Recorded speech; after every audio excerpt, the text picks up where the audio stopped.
पढ़ता पढ़ता उम्र बीत गए हो कया करवा नौकरिया।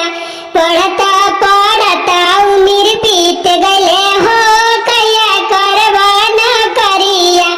कहता तो कहती अपना पापा से नौकर बना के घरे रख लेते हो कया करवा नौकरिया।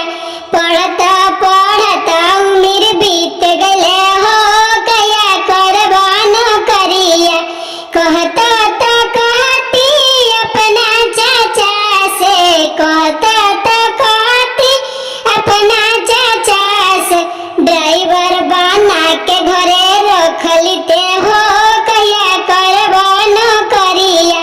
पढ़ता पढ़ता उम्र बीत गए हो कया करवा नौकरिया।